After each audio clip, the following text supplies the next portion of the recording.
Welcome to the model and tutorial for most to least prompts. To help us here, we have my lovely son, Alexander, who is shy. So the first thing we're going to do is just talk through the system. I encourage you to grab the PowerPoint that I handed out at the end of class this week so that you can follow along and see the steps. So, most to least prompts. So if you look, the first thing that we're going to do is to determine what the target behavior, the criteria for mastery, and the discriminative stimulus is. Okay, and in this case, the target behavior, what we're going to teach Alexander to do is, upon seeing a bill, like a bill for a restaurant, he will calculate a 10% tip, and he's going to tell me verbally so that you can hear what he's saying. So that is the target behavior, and I want him to see the bill instead of telling him the price of the bill. I want him to be able to look at that because that's what usually happens in restaurants. We don't have the waiter yell us the price, although I guess that could technically happen. But we usually get a bill with a number on it, and then we are mentally calculating what that tip is. So that's our target behavior. The criteria for mastery, let me give you some context. Let's pretend like Alexander is in my class, and so we're going to have instruction like this. We're going to work on this and just have some practice that we're doing about 15-20 minutes before lunch. So he's going to get lots of trials to do that. And then when he comes back from lunch, he's going to calculate his tip. We're going to look at what he spent on his lunch, and then he will calculate the tip. So that's more generalization, trying to use it in a natural environment. In addition, Alexander would go on community-based instruction, perhaps 2 or 3 times a week, and we would try to make purchases or buy lunch or meals out there, so he would have to calculate his tip in those contexts as well for generalization. So that context being set, the criteria for mastery is we want him to do it 80% of daily trials. So we could do 1,000 trials a day, okay? We could do 20, we could do 5, we could do 2, okay? But whatever number of trials, he has to get 80% of those correct for 3 out of 4 days, okay? And for this, we're doing sort of practice trials before lunch, but also those generalization in context trials after lunch and in the community. And for the sake of data, I'm going to just roll all those together. So maybe we have 10 trials, 10 prices that we look at, 10 bills that we look at before lunch, and then we calculate it after lunch, and then we go into the community that day too, and he buys something in a restaurant and has to pay a tip. So there's 12 trials for that day, the 10 before lunch, and then after lunch and in the community. So 80% of daily trials for 3 out of 4 days. The discriminative stimulus is we want the bill to be placed in front of him. So I'm going to be showing you what the prices are. I don't know if you can see it. I'll show it. And it's backwards. I'll try to say it too.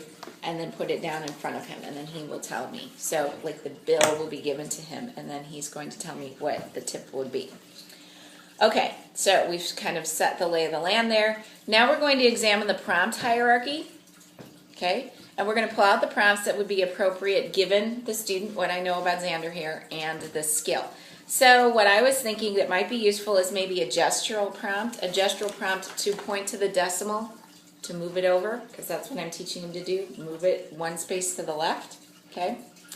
An indirect verbal prompt, just what do you need to do might be useful. A direct verbal prompt, move the decimal over or make the decimal jump a space. And a written prompt, which is my drawing an arrow from the decimal over 1 space where I want him to go, okay? So those are some prompts that might be helpful for us.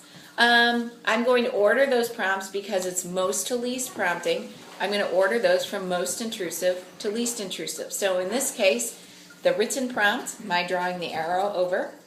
The gestural prompt, my using my finger to move to show him to move the decimal over.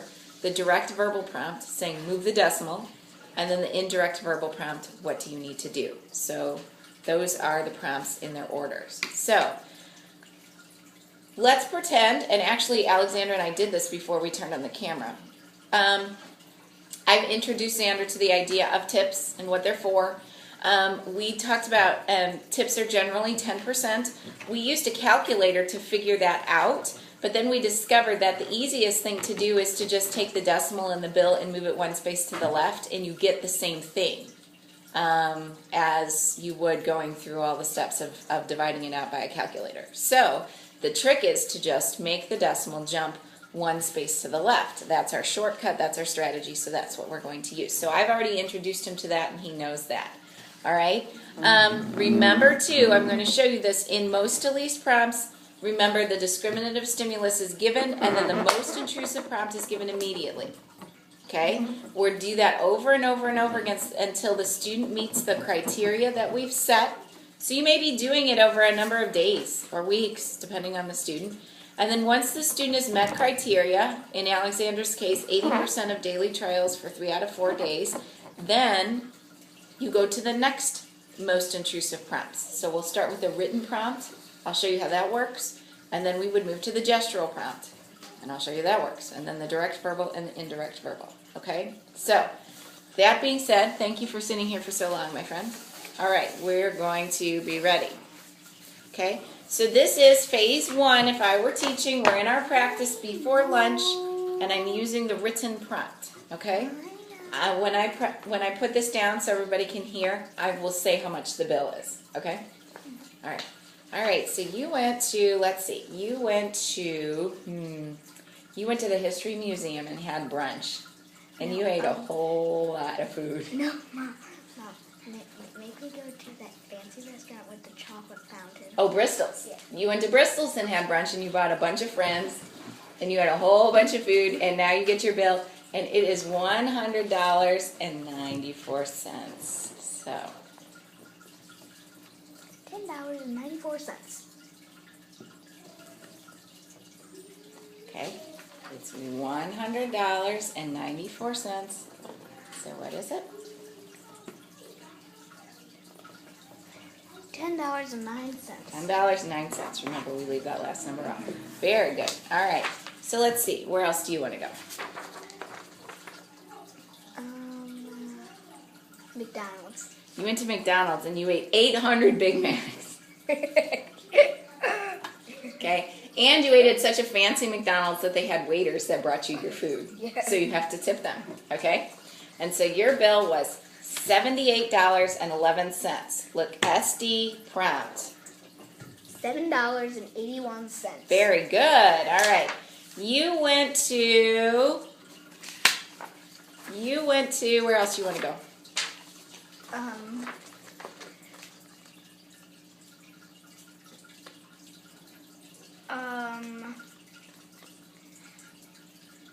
The haunted house. You went to the haunted, like the Lemp Mansion? Yeah. We went to the Lemp Mansion. Did we take Grandma and Grandpa? Yes. Okay, and we ate bunches of food, okay? And your bill was $54.21.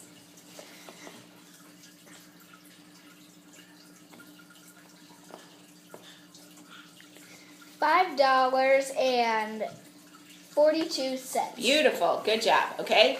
And that's how it goes. That's how we do it over and over and over and over again. We do it over and over. Monday, Tuesday, Wednesday, I'm taking data.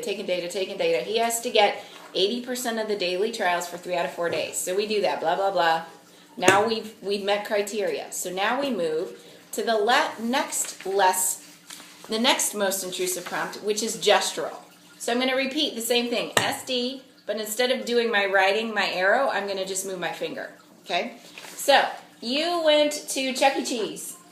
Oh, how much is it? And your bill was $17.85. No, actually it was, yeah, let's keep it there. Okay?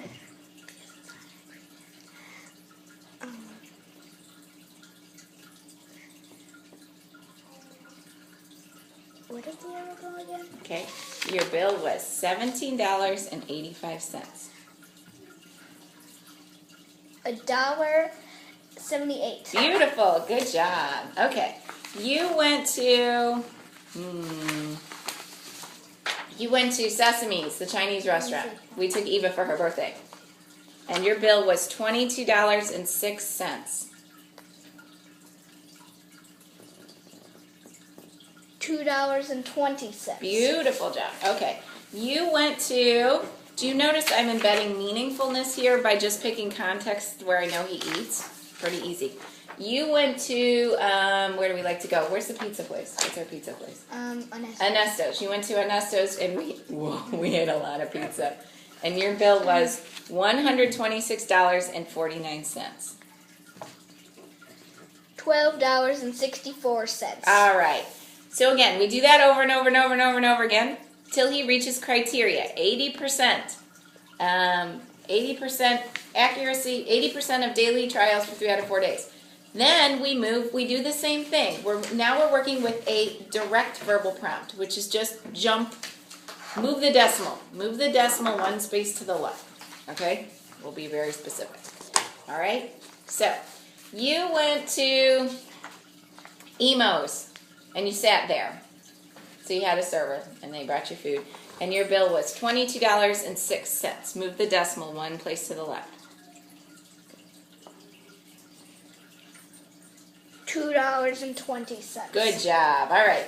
You went to, where else do we go?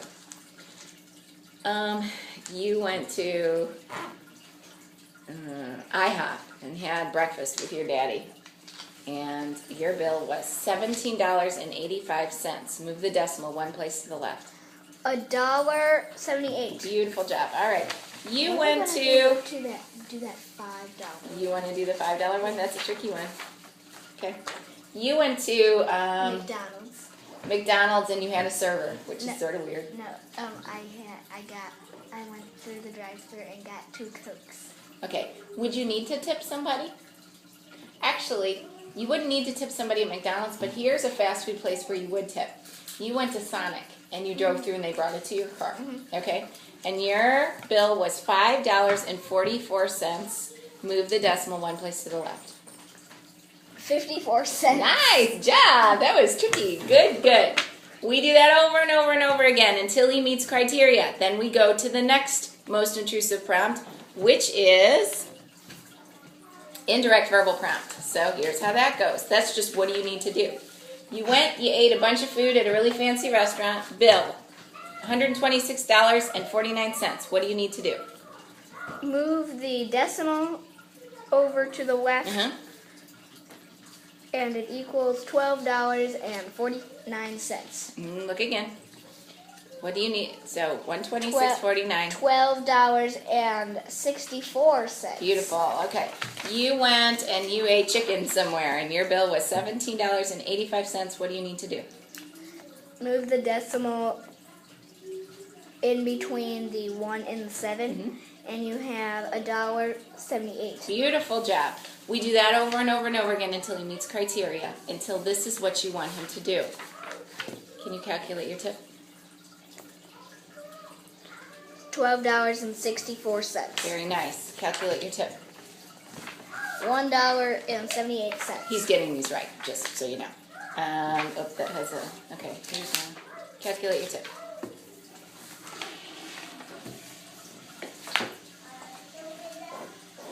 $1.78. One more.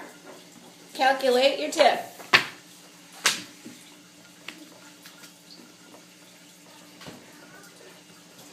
$1.24.